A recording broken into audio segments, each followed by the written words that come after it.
کے بعد معزز سامعین کرام، معززات سامعات، گزشتہ جمعۃ المبارک سے رسول اکرم صلی اللہ علیہ وسلم کی حیات طیبہ، سیرت طیبہ کا تذکرہ شروع کیا گیا ہے کہ اللہ تعالیٰ نے سیدنا اسماعیل علیہ السلام کی نسل سے جناب محمد الرسول اللہ صلی اللہ علیہ وسلم کو اس دنیا میں مبعوث فرمایا۔ جب آپ اس دنیا میں آئے تو آپ کے والد گرامی آپ کے آنے سے 2 ماہ تقریباً پہلے اس دنیا سے رخصت ہو چکے تھے اور آپ کی ولادت یتیمی کی حالت میں ہوئی۔ آپ 9 ربیع الاول 20 اپریل 571 عیسوی میں تہجد کے وقت اس دنیا میں تشریف لائے، اور پھر آپ کو عرب کے دستور کے مطابق مائی حلیمہ سعدیہ نے طائف کے علاقے سے آ کر آپ کو اپنی پرورش کے اندر لے لیا۔ پھر آپ 5 سال تک ان کی پرورش میں رہے، اور 5ویں سال آپ کے ساتھ ایک عجیب و غریب واقعہ پیش آیا کہ آپ کے پاس آسمان سے 2 فرشتے آئے جو ظاہری طور پر پہلے پرندوں کی شکل میں تھے، کیونکہ فرشتوں کے پر ہوتے ہیں اور وہ اپنے پروں کے ساتھ آسمان و زمین کا اڑ کر چکر لگاتے۔ آپ نے ایک مرتبہ جبرائیل علیہ السلام کو دیکھا تھا تو آپ نے فرمایا ان کے پر جب کھلے تو انہوں نے آسمان کو اپنے پروں کے پیچھے چھپا لیا، یعنی اتنے زیادہ پر اور اتنے بڑے تھے کہ چاروں طرف میں نے دیکھا آسمان نظر ہی نہیں آیا۔ آپ نے فرمایا جبرائیل علیہ السلام کے 600 پر تھے، تو وہ پرندوں کی شکل میں آپ کے پاس آئے تو انسانی شکل بن گئی۔ پھر آپ کو زمین پہ لٹایا گیا، آپ کا سینہ چاک کیا گیا، دل مبارک کو بھی چاک کیا گیا۔ دل کے اندر جہاں شیطان وسوسے ڈالتا ہے، بیٹھتا ہے، انسان پر حملہ کرتا ہے، وہ دل کے گوشت کے لوتھڑے ٹکڑے ویسے ہی نکال دیے گئے۔ پھر اس کو سی دیا گیا۔ تو بچوں نے آپ کی اس حالت کو دیکھا تو مائی حلیمہ سعدیہ کو جا کر بتایا کہ تیرے بیٹے کو کسی نے قتل کر دیا۔ وہ دوڑتی ہوئی آئیں، جب وہ آئیں تو اتنے میں حضور علیہ السلام ٹھیک ہو گئے، انہوں نے سی دیا۔ اور ان کے آنے سے پہلے ہی نا حضور علیہ السلام کو ایک ترازو میں تولا گیا۔ ترازو میں جب آپ کا یہ سارا عمل کر لیا نا تو ایک ترازو لایا گیا، ایک پلڑے میں حضور علیہ السلام کو بٹھایا گیا اور دوسرے پلڑے میں ان فرشتوں نے ایک انسان کو بٹھایا، اور وہ تکڑی ترازو اوپر اٹھایا، آپ نیچے اور وہ اوپر۔ پھر انہوں نے 100 آدمی کو بٹھایا، پھر انہوں نے 1000 آدمیوں کو دوسرے پلڑے میں بٹھایا۔ جب 1000 بھی بٹھائے نا تو حضور علیہ السلام کہتے ہیں جب انہوں نے اٹھایا میں نیچے، اور وہ میرے اتنے اوپر آگے قریب تھا کہ میرے اوپر گر پڑتے، مجھے ڈر لگا۔ پھر ایک فرشتے نے دوسرے سے کہا کیا اس کا موازنہ کرتے ہو؟ اللہ کی قسم اگر ایک پلڑے میں محمد صلی اللہ علیہ وسلم ہو اور دوسرے پلڑے میں ساری انسانیت کو ڈال دیا جائے تو پوری انسانیت بھی آپ کا مقابلہ نہیں کر سکے گی۔ کیوں؟ اس میں کئی ایک راز ہیں۔ آپ کی بات اور آپ کی ذات ساری دنیا سے اعلیٰ اور افضل ہے، آپ کا مقام و مرتبہ بھی ساری دنیا سے اعلیٰ ہے، اور آپ کی بات بھی ساری دنیا سے اعلیٰ ہے۔ جہاں حضور آ جائیں وہاں کوئی اور نبی امام نہیں بنتا ہے، جہاں حضور آ جائیں کسی ایک کے بھی اشارے سے جنت کے دروازے نہیں کھلیں گے سوائے ہمارے نبی علیہ السلام کے۔ اور جب آپ کی حدیث آ جائے، آپ کا فرمان آ جائے، آپ کا حکم آ جائے، پھر اس کے مقابلے میں کسی امام، کسی مفتی، کسی بزرگ، کسی بڑے کا بھی فتویٰ نہیں چلتا۔ جب پیغمبر علیہ السلام آ جائیں تو پھر کوئی ان کا مقابلہ نہیں کر سکتا۔ اتنے میں اماں حلیمہ سعدیہ آ گئیں، آپ کو دیکھا تو تھوڑا سا دل کو سکون ہوا کہ آپ تو زندہ ہیں، لیکن جلدی سے آپ کو لیا اور ادھر سے ہی آپ کو آپ کی والدہ کے پاس جو امانت تھی واپس دینے آگے۔ واپس مکے میں آئیں اور سارا واقعہ بھی سنا دیا، ایسے ایسے ہوا تھا۔ ظاہری طور پر تو چاہیے تھا کہ ماں تڑپ جاتی، میرا بیٹا، اس کا سینہ چاک کیا گیا، دل نکالا گیا، ایسے ہوا، لیکن ماں پریشان نہیں ہوئی۔ امی جان نے اس کو انوکھا نہیں سمجھا اور کہا تم نے تو یہ اب دیکھا ہے نا، جب یہ ابھی میرے بطن میں تھے میں نے اسی وقت ایک خواب دیکھا تھا کہ میرے اندر سے ایک نور نکلا ہے جس نے یہاں سے لے کر شام تک کے محلات کو اس نور نے روشن کر دیا ہوگا۔ تو میں سمجھی تھی کہ یہ کوئی خاص شخصیت ہے۔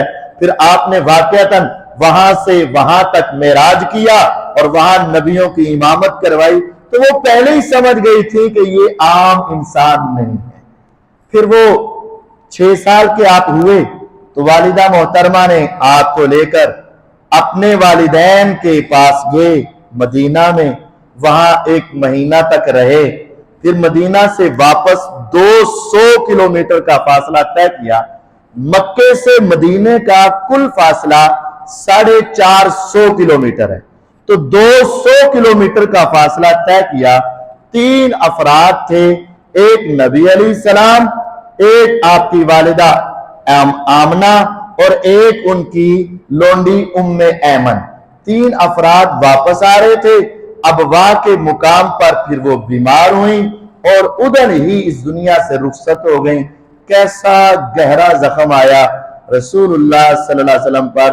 والد پہلے دنیا میں نہیں اور والدہ بھی سفر کی حالت میں اس دنیا سے چلی گئیں۔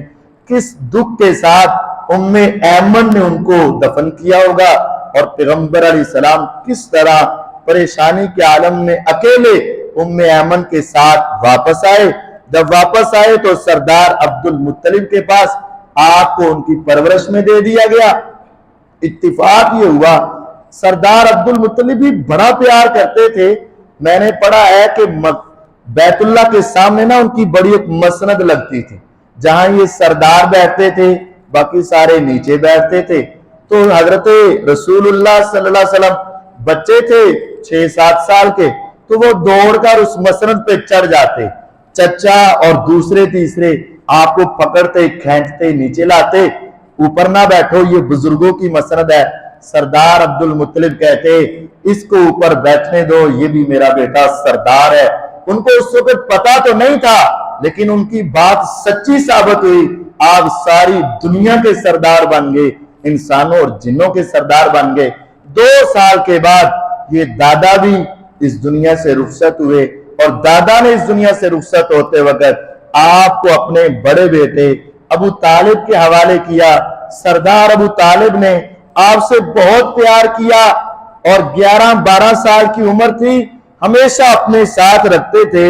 تو آپ کو نا شام کے علاقے میں سفر کے لیے جانا پڑا تو ان کو ساتھ لے گئے۔ روم یا شام، 2 طرح کی روایات آتی ہیں، روم میں جانا تھا یا شام میں جانا تھا۔ تو راستے میں آپ جب سفر کرتے نا تو پتھر اور درخت آپ کو سلام کیا کرتے تھے۔ صحیح بخاری کی حدیث ہے، آپ نے فرمایا اللہ کی قسم مجھے آج بھی ان پتھروں کا پتہ ہے، جب میں راستے سے گزرتا تھا تو وہ پتھر مجھے سلام کیا کرتے تھے۔ حضور کے مقام کو انسان بے جان چیزیں بھی پہچان جایا کرتی تھیں، اور درخت آپ کو سلام کرتے تھے۔ تو جب آپ جا رہے تھے، گھاٹی سے اتر رہے تھے، تو راہب کا ایک بڑی پہاڑی پر گھر تھا، وہاں بیٹھا۔ اس نے اس قافلے کو آتے ہوئے دیکھا، پتھر اور درخت جھک کر سلام کر رہے ہیں۔ وہ راہب ان کے پاس آیا، کہا یہ بیٹا کن کا ہے؟ سردار ابو طالب نے کہا میرا ہے۔ کہا اللہ کی قسم یہ آخری نبی محمد صلی اللہ علیہ وسلم ہے، اللہ کا واسطہ ہے کدھر جا رہے ہو؟ کہا ہم تو شام جا رہے ہیں۔ کہا ادھر نہ جانا، الذین آتیناہم الکتاب یعرفونہ کما یعرفون ابناءہم، ادھر یہودی ہیں، اگر ان کو پتہ چل گیا اور انہوں نے دیکھا کہ یہ بنی اسرائیل کے علاوہ دوسری نسل سے آیا ہے تو یہ ان کو شہید کر دیں گے، کیونکہ تورات انجیل میں پیغمبر کی صفات موجود ہے اور وہ آپ کو اس طرح پہچانتے ہیں جیسے ہزاروں کے مجمع میں انسان اپنے بیٹے کو پہچان لیتا ہے۔ ان کو وہاں نہ لے کر جانا۔ اور پھر اس نے دعوت کی، نبی کریم صلی اللہ علیہ وسلم اس وقت بکریاں چرا رہے تھے، جب سارے دعوت پر پہنچ گئے پھر آپ بھی آئے، آپ کے لیے کوئی سائے کی جگہ نہیں تھی تو ایک درخت جو اس طرح دوسروں پر سایہ کیے ہوئے تھا وہ اس طرح مڑ کر آپ پر سایہ کرنے لگا۔ اس بحیرہ راہب نے کہا دیکھ لو یہ نبی کے سوا کسی کے ساتھ درخت ایسا نہیں کر سکتے، ان کو واپس لے جاؤ۔ سردار ابو طالب ان کو واپس لے آئے، پھر ان کو آپ اپنے پاس ہی رکھتے تھے حتیٰ کہ آپ جوان ہوئے، آپ کی سیدہ خدیجہ رضی اللہ عنہ کے مال کی تجارت کرنے لگے، وہاں سے بہت فائدہ ہوا۔ سیدہ خدیجہ آپ کی امانت داری کی وجہ سے بہت زیادہ مطمئن ہوئی اور ان کے ساتھ نکاح ہوا۔ پھر پیغمبر علیہ السلام کی بالترتیب 4 بیٹیاں ان سے پیدا ہوئیں، سیدہ زینب، سیدہ رقیہ، سیدہ ام کلثوم اور سیدہ فاطمہ الزہرا رضی اللہ عنہن اجمعین۔ اور آپ کے 2 بیٹے پیدا ہوئے، بڑے بیٹے کا نام قاسم اور چھوٹے بیٹے کا نام عبداللہ تھا۔ عبداللہ کے 2 لقب تھے جن کو طاہر اور طیب کہا جاتا تھا۔ پھر آپ کی زندگی آگے بڑھی، 35 سال کے جب آپ اس دنیا میں ہوئے تو عرب کے اندر طوفان آیا، سیلاب آیا، اتنا سیلاب آیا کہ بیت اللہ کی دیواریں گر گئیں، چھت گر گئی، بیت اللہ سارا منہدم ہو گیا۔ پھر انہوں نے دوبارہ تعمیر کرنا چاہا۔ آج اللہ تعالیٰ آپ سب کو حج بیت اللہ نصیب فرمائے۔ اگر آپ وہاں جا کر دیکھیں گے تو یوں چوڑائی دیکھیں، بیت اللہ اس طرح چوڑا ہے، لیکن اگر ادھر اس کا دروازہ ہے تو اس مقام پر یو شیپ کی ایک جگہ کے پاس تھوڑی تھوڑی دیوار کی گئی ہے، کوئی 4.5 فٹ کی، وہ حتیم کا حصہ کہلاتا ہے۔ اصل میں وہ یوں شکل میں نہیں ہے، ان کے درمیان 2 اس طرح اور یہاں وہاں لگی ہوئی ہیں لائٹیں، ادھر اور ادھر، یوں شکل ایسے ہے، ادھر اور ادھر لائٹ لگی ہے۔ اصل میں بیت اللہ اس لائٹ کے درمیان تک تھا، لیکن انہوں نے دیکھا کہ ہمارے پاس جو حلال کے پیسے ہیں وہ تھوڑے ہیں اور بیت اللہ کی تعمیر پر لاگت زیادہ ہے۔ اب سوچا کہ کیا حرام ملا لیں؟ ان مشرکوں نے بھی سوچا کہ نہیں، اللہ کے گھر پہ حرام نہیں لگانا، ہم حلال ہی لگائیں گے۔ یہ بات ہمارے لیے ایک نصیحت اور عبرت ہے اور ہمارا فائدہ ہو گیا۔ انہوں نے کہا چھوٹا بنا لیں گے۔ آج ہمیں مسجدوں میں ٹائلیں، کلیم، فرش، یہ وہ چیزوں کی فکر نہیں ہونی چاہیے۔ لگ جائے حلال پیسوں کی تو ٹھیک، اور اگر حلال پیسے نہیں ہیں تو یہ نہیں بھی ہوں گی تو گزارا ہو جائے گا۔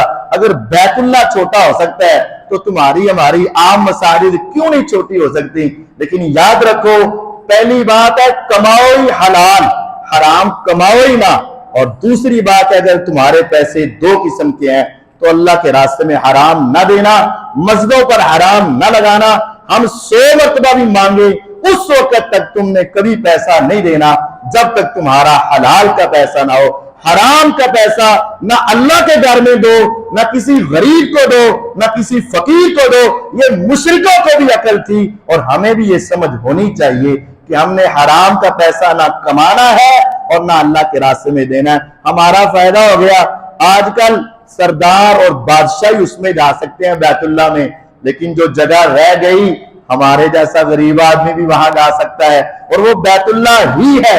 اس وجہ سے فرض نماز اس کے اندر نہیں پڑھائی جاتی، اس کو خالی کر دیا جاتا ہے کہ بیت اللہ کے اندر نہیں، بیت اللہ کی طرف منہ کر کے نماز پڑھنی ہے۔ اس وجہ سے وہ بیت اللہ تعمیر کیا۔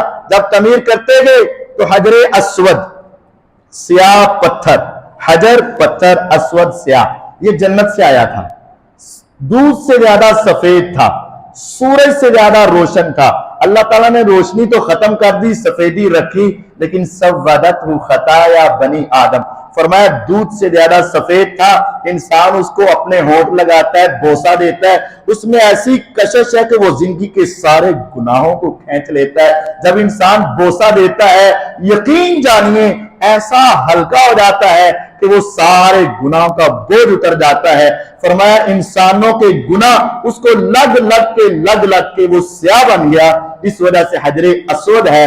اب اس کو بیت اللہ کی دیوار میں لگانا تھا، جس طرح آج کل بیت اللہ کی دیوار میں ہے، تو ایک سردار کہنے لگا ہم نے پیسے بڑے دیے ہیں، ہم اس کو رکھیں گے۔ دوسروں نے کہا ہم نے محنت بڑی کی ہے، ہم اپنے ہاتھ سے رکھیں گے۔ تیسروں نے کہا ہم کس سے پیچھے رہے ہیں۔ اب تینوں لڑنے لگے، آپس میں اختلاف ہو گیا۔ وہ کہتے ہیں ہم اٹھا کے رکھیں گے، دوسرا کہتا ہے ہم، تیسرا کہتا ہے ہم، حتیٰ کہ تلواریں نکلائیں۔ کسی نے کہا اللہ کے بندوں، نیکی کے کام میں اس طرح لڑتے ہو، تو کسی سے فیصلہ کروا لو۔ انہوں نے کہا چل ٹھیک ہے، جو اس راستے سے، اس دروازے سے سب سے پہلے آئے گا وہی فیصلہ کرے گا۔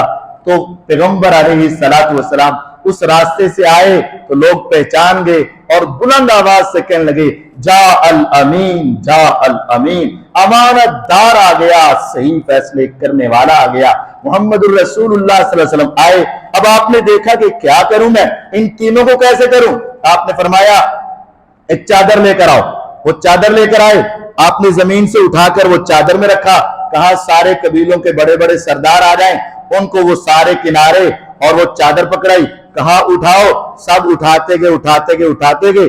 جب لگانے کی باری آئی، حضور علیہ السلام نے اپنے ہاتھ سے پکڑا، وہاں رکھ دیا، سارے خوش ہو گئے کہ ہمارا ہی حصہ پڑ گیا، اور جو اصل کعبے کا متولی ہے، کعبے کو آباد کرنے والا ہے، اس نے اپنے ہاتھ سے پکڑ کر حجر اسود کو باہر رکھا۔ 35 سال کی عمر میں یہ واقعہ پیش آیا، لیکن ان لوگوں نے پھر اس کے اندر بت رکھ دیے۔ حضور علیہ السلام کو بتوں سے بڑی نفرت تھی۔ آپ بیت اللہ کے پاس اللہ کی عبادت کے لیے آتے، لیکن آپ بڑا کڑتے۔ 3 سال کے بعد 38 سال کی جب آپ کی عمر مبارک ہوئی، آپ نہ ان سے الگ ہونے لگے، تنہائی آپ کو پسند آ گئی، آپ ان کے پاس بیٹھتے تو کڑتے، دل پریشان ہوتا۔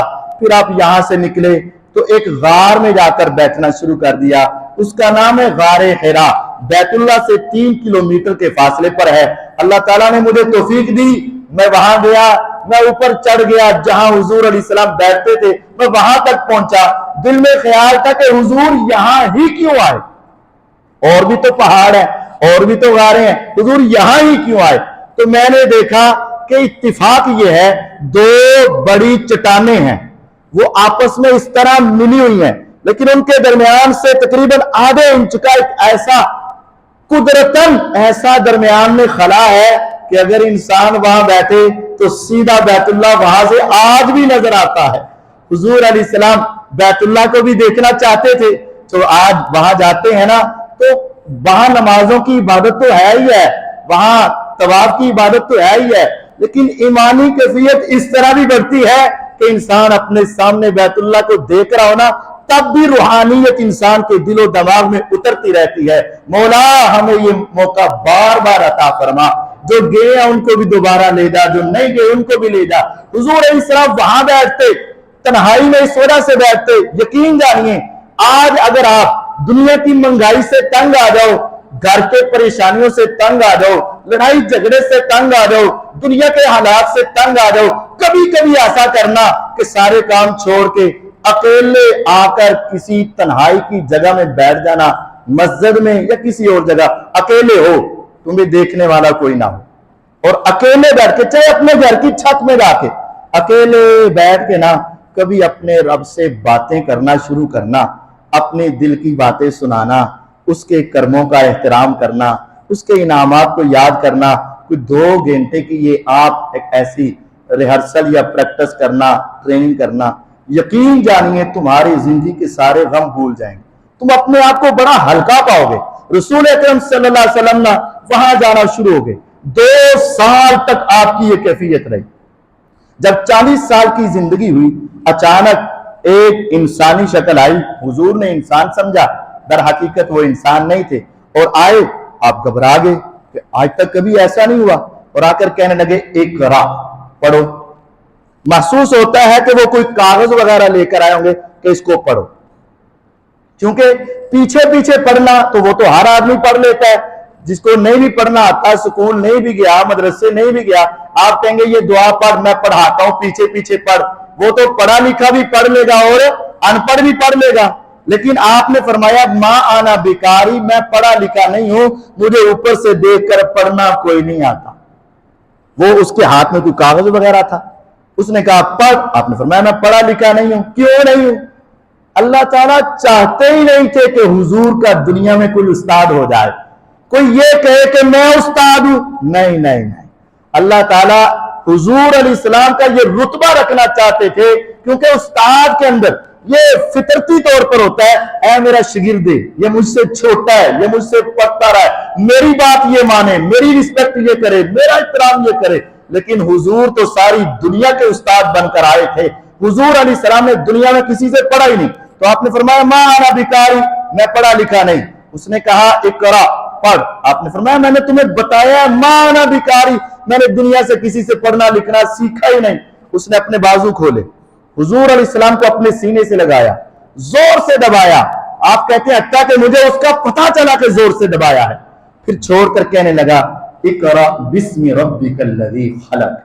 پہلے کہا تھا اقرا، پھر کہا تھا اقرا، رب کا نام نہیں لیا، اب کہا اس رب کے نام سے پڑھ جس نے پیدا کیا ہے۔ جب رب کا نام آیا آپ کا سینہ کھلا، اللہ تعالیٰ نے آپ کو توفیق دی، ایک دم سے آپ پڑھنے لگے، 5 آیتیں آپ پڑھ گئے۔ اقرا بسم ربک الذی خلق، خلق الانسان من علق، اقرا وربک الاکرم الذی علم بالقلم، علم الانسان ما لم یعلم۔ 5 آیتیں پڑھی، وہ آدمی غائب۔ آپ پریشان ہوئے، تیز تیز قدموں سے نیچے اترے۔ صحیح بخاری کی 3 نمبر حدیث، آپ تیز تیز قدموں سے نیچے اترے، گھر میں گئے، گھبراہٹ تھی، فرمایا زملونی زملونی، مجھے لحاف دے دو، مجھے کمبل دے دو۔ آپ لیا اور سو گئے۔ جب آپ اٹھے تو آپ نے فرمایا واللہ لقد خشیت علی نفسی یا خدیجہ، خدیجہ مجھے ڈر لگ رہا ہے کہیں مجھے کچھ ہو نہ جائے، کہیں میں فوت ہی نہ ہو جاؤں۔ اس طرح کی آپ باتیں کرنے لگے۔ سیدہ خدیجہ رضی اللہ عنہا، آج اسلام کو ایسی عورتوں کی ضرورت ہے، ایسی ماں کی ضرورت ہے، ایسی بیویوں اور بیٹیوں کی ضرورت ہے۔ اس نے آگے سے یہ نہیں کہا ہاں ہاں اے محمد صلی اللہ علیہ وسلم ہم بھی آپ کے بغیر گھر میں پریشان رہتے ہیں، چھوٹی چھوٹی آپ کی بچیاں ہیں، کیوں آپ وہاں جاتے ہیں؟ نہ جایا کرے، چھوڑ دے ان کاموں کو، بس رہنے دے ان کاموں کو، جس طرح ہمارے ہاں سوچے۔ لیکن ایسی نہیں، اللہ کی اس بندی نے کہا کلا واللہ لا یخزیک اللہ ابدا، اللہ کی قسم اے محمد صلی اللہ علیہ وسلم میں نے آپ میں ایسی صفات دیکھی ہیں، اللہ آپ کو اکیلا نہیں چھوڑے گا۔ انک لتصل الرحم وتحمل الکل وتکسب المعدوم وتقری الضیف وتعین علی نوائب الحق۔ میں نے 5 صفات آپ میں دیکھی ہیں، آپ رشتہ داری کو جوڑنے والے ہیں، توڑنے والے نہیں ہیں۔ وتکسب المعدوم، بیواؤں کو کما کر دیتے ہیں، بیواؤں کا حصہ مارتے نہیں ہیں، بہنوں کی وراثت کھاتے نہیں ہیں۔ وتقری الضیف، مہمان نواز ہے، منہ ناک چڑھاتے نہیں ہیں۔ وتکسب المعدوم، آپ وتحمل الکل، بوجھ اٹھاتے ہیں غریبوں کا، یتیموں کا، فقیروں کا، بوڑھوں کا۔ وتعین علی نوائب الحق، آپ حق بات پہ ڈٹ جاتے ہیں، اپنا ہو یا پرایا، انصاف آپ کی زبان پہ ہوتا ہے۔ یہ نبوت سے پہلے کی 5 صفات کہتی ہیں۔ اے حضور علیہ الصلوۃ والسلام میں نے آپ میں 5 صفتیں دیکھی ہیں، مجھے یقین ہے جس میں یہ 5 خوبیاں ہوں رب تعالیٰ اسے ضائع نہیں کرتے۔ آپ کیوں دل چھوٹا کر رہے ہیں؟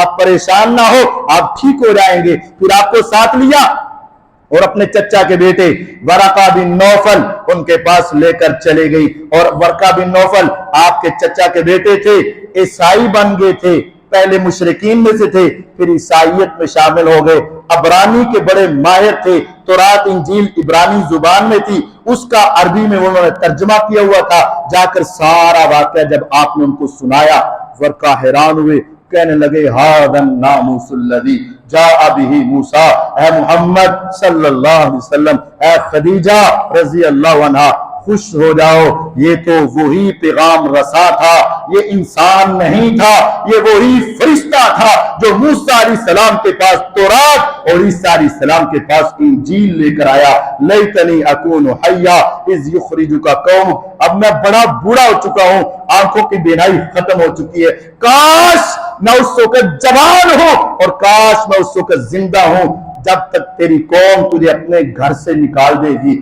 آپ نے فرمایا اے ورقا کیا بات کرتے ہو، میرا قبیلہ، میرا علاقہ، میرے خاندان والے مجھے گھر سے نکالیں گے؟ اس نے کہا ہاں بیٹا، لم یاتی رجل قط بمثل ما جئت به الا اودیا، جو دعوت، جو توحید کا پیغام تو نے لے کر آنا ہے نا، کبھی بھی کوئی لانے والا ایسا نہیں ہوا کہ اس کی قوم اس سے دشمنی نہ کرے۔ جب تو نے اس توحید کی دعوت کو سنانا ہے تو قوم تیری دشمن تو بنے گی نا۔ کہا چچا وہ تو مجھ سے فیصلے کرواتے ہیں، امانتیں رکھواتے ہیں، میرا حیا کرتے ہیں، سب میرے ساتھ پیار کرتے ہیں۔ کہا سب کچھ ہے لیکن اس وقت تک جب تک تو توحید کا اعلان نہیں کرتا، جب کرے گا تو تیری قوم تجھے وہاں سے نکال دے گی۔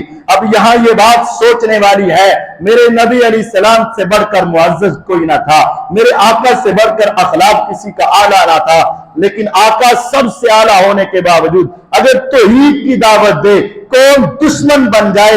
آج اگر تیری توحید کی وجہ سے تیرے رشتہ دار تیرے ساتھ لڑتے ہیں تو سمجھ جا کہ تو عقیدہ توحید صحیح بیان کر رہا ہے، اور اگر آج تیری توحید کی دعوت بھی ہے لیکن کوئی تیرا دشمن نہیں ہے، آج توحید کی دعوت بھی ہے کوئی تجھے گالی دینے والا نہیں ہے، آج تیری توحید کی دعوت بھی ہے کسی کو تکلیف نہیں ہوتی، تو سمجھ لے تیری توحید کی دعوت توحید والی نہیں ہے، اس کے اندر خرابی ضرور ہے۔ توحید کی دعوت جب آتی ہے تو اپنے دشمن بنتے ہیں۔ پھر نبی علیہ الصلوۃ والسلام واپس آئے، آپ نے اپنی توحید کی دعوت کا آغاز ذرا چھپ چھپ کر کیا۔ 3 سال تک آپ نے مخفی دعوت دی۔ سب سے پہلے ابو بکر صدیق رضی اللہ عنہ آپ کے بڑے گہرے دوست تھے، آپ نے آ کر ان کو بتایا، وہ مسلمان ہوئے۔ سیدہ خدیجہ رضی اللہ عنہا وہ مسلمان ہوئیں، سیدنا علی المرتضی رضی اللہ عنہ بچوں میں یہ مسلمان ہوئے، غلاموں میں بلال رضی اللہ تعالیٰ عنہ یہ مسلمان ہوئے، لیکن اوورال سب سے پہلے ابو بکر صدیق رضی اللہ تعالیٰ عنہ مسلمان ہوئے۔ پھر نبی علیہ السلام 3 سال تک اپنی دعوت کو آہستہ آہستہ اندر اندر بیان کرتے رہے۔ 3 سال کے بعد جب آپ کی عمر مبارک 44 سال 44 سال ہوئی، پھر اللہ تعالیٰ نے دوبارہ وحی کی، یا ایھا المدثر قم فانذر وربک فکبر وثیابک فطہر والرجز فہجر ولا تمنن تستکثر ولربک فاصبر۔ یہ آیات نازل ہوئیں، اب آپ پوری امت کو ڈرائیں۔ پھر آپ 44 سال کی عمر میں صفا پہاڑی پہ چڑھ کے آپ نے سب لوگوں کو جمع کیا تھا۔ پھر آپ نے فرمایا تھا یا ایھا الناس قولوا لا الہ الا اللہ تفلحو، کلمہ توحید پڑھ لو تم کامیاب و کامران ہو جاؤ گے۔ تملک العرب، عرب تمہاری ملکیت میں، وتدین لکم العجم، پوری دنیا عجم بھی تمہارے سامنے گھٹنے ٹیک دے گی۔ جب آپ نے اللہ کی توحید کی دعوت دی، سب سے پہلے وہ اٹھا تھا جس کا ابو لہب کہتے تھے، اٹھ کر کہنے لگا نعوذ باللہ الہذا جماعتنا تبا لک یا محمد، نعوذ باللہ ثم نعوذ باللہ، کلمہ کفر کفر نباشد، کلمہ کفر اس نے کہہ دیا، اے محمد صلی اللہ علیہ وسلم نعوذ باللہ تباہ و برباد ہو جاؤ، آپ کے ہاتھ ٹوٹ گئے۔ اس کام کے لیے بلایا تھا، آسمان سے قرآن اترا، تبت یدا ابی لہب وتب ما اغنی عنہ مالہ وما کسب سیصلی نارا ذات لہب وامرأتہ حمالۃ الحطب فی جیدها حبل من مسد۔ اس کی تباہی کے لیے قرآن اتر آیا۔ پھر نبی علیہ الصلوۃ والسلام اپنی دعوت کا آغاز آگے رکھتے رہے، لیکن دشمن اس کے اندر رکاوٹیں ڈالتے رہے۔ یہاں یہ بات میں آپ احباب کو سمجھا دینا چاہتا ہوں، آج بھی 12 ربیع الاول ہے، بہت سارے دوست احباب جانتے ہیں جو ہمارے معاشرے میں کیا ہو رہا ہے۔ اس کو ذرا 2-3 مسائل سے سمجھ لیجئے گا۔ آج بہت سارے لوگ ابو لہب کی ہی مثال دے دیتے ہیں کہ دیکھیں جی ابو لہب نے حضور علیہ السلام کی پیدائش کے موقع پر ایک لونڈی کو آزاد کیا تھا، تو پھر اس کو خواب میں کسی نے دیکھا تھا، تو اس نے کہا کیا حال ہوا؟ اس نے کہا بڑا برا حال ہوا، لیکن ایک بات ہے، جس انگلی سے میں نے سویبہ کو آزاد کیا تھا اس انگلی سے مجھے پانی ملتا ہے۔ اللہ کے بندو کیسی بات کرتے ہو! ابو لہب کافر تھا، خواب کس کو آیا؟ جو اس وقت کافر تھا. ایک کافر نے ایک کافر کو خواب میں دیکھ لیا. اور جہنم کی بات، جہنم میں پانی کہاں ہے؟ قرآن کہتا ہے وہاں تو پیپ ہے، وہاں تو گندک کی عذاب ہے، وہاں تو پینے کے لیے انسان کے جسم سے نکلے والے کچلو اور خون ہوں گے، اس طرح کی چیزیں ہوں گی. وہ خواب کی بات کیوں بیان کرتے ہو؟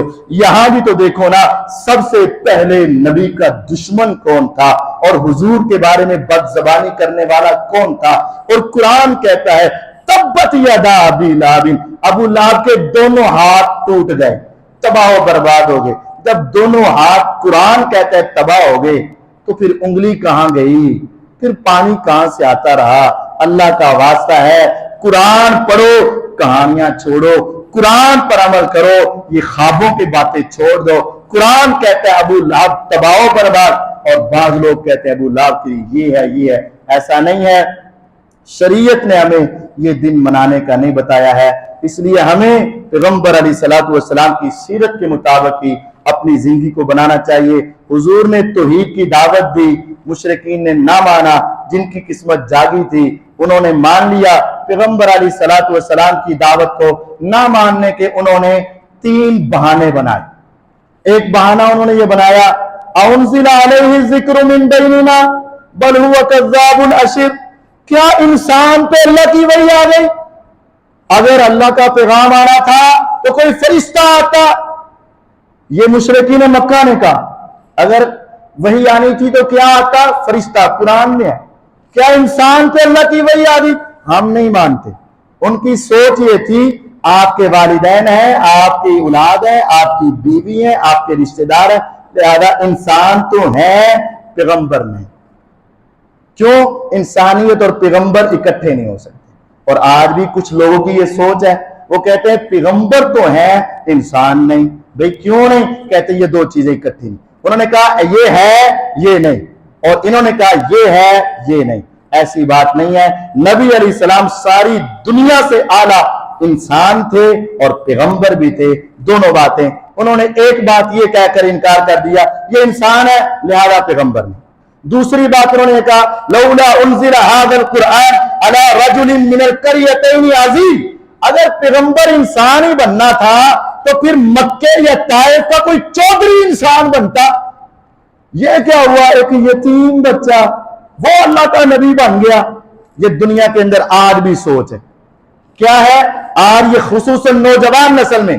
ہاں ذرا موٹیویشنل سپیکر ہو، گاڑی اس کی اعلیٰ ہو، گھڑی اس کی کروڑ کی ہو، برانڈ کے کپڑے پہنے ہو، سٹائلش ہو، بڑا انسان ہو، مالدار ہونا، ہاں یہ سکالر ہے، یہ صحیح بتائے گا، یہ صحیح بتائے گا. یہ بیچارہ 20,000 روپے تنخواہ لے کر ہمیں کیا حق بتائے گا؟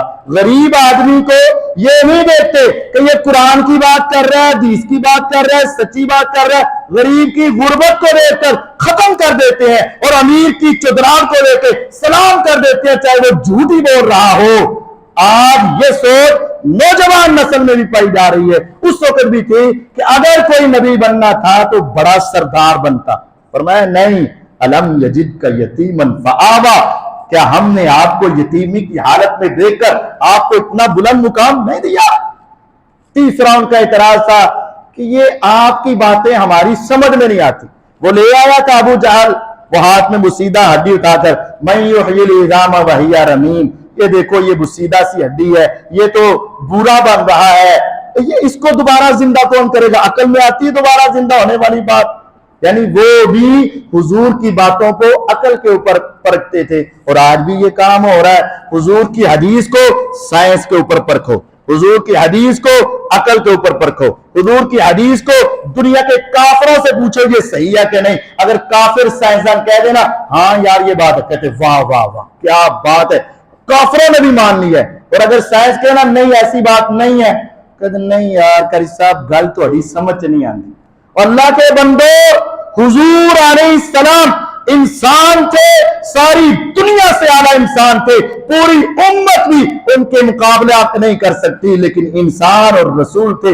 حضور علیہ السلام اللہ تعالیٰ کے نبی تھے، چاہے آپ دنیا کے بڑے بادشاہ نہیں تھے، لیکن اللہ نے آپ کو سید الاولین والآخرین بادشاہ ساری دنیا کا بنا دیا اور روز قیامت بھی آپ ساری انسانیت کے سردار ہوں گے۔ حضور علیہ السلام کی باتوں کو عقل پر نہیں پرکھنا، حضور علیہ السلام کی باتوں کو دنیا کی سائنسوں پہ نہیں پرکھنا۔ میرے نبی نبی ہیں، میرے پیغمبر پیغمبر ہیں، میرے رسول رسول ہیں، آپ اللہ کے کہنے پر بولتے ہیں، ساری دنیا اپنی مرضی سے بولتی ہے، میرے آقا اللہ کے کہنے پر بولتے ہیں۔ ساری دنیا کے تجربے غلط ہو سکتے ہیں، ساری دنیا کی عقلیں چھوٹی ہو سکتی ہیں، ساری دنیا کی سائنسیں غلط ہو سکتی ہیں، میرے آقا جب اللہ کی وحی سے بولتے ہیں کبھی غلط نہیں کہہ سکتے۔ حضور کا فرمان عقل کے اوپر پرکھا نہیں جا سکتا۔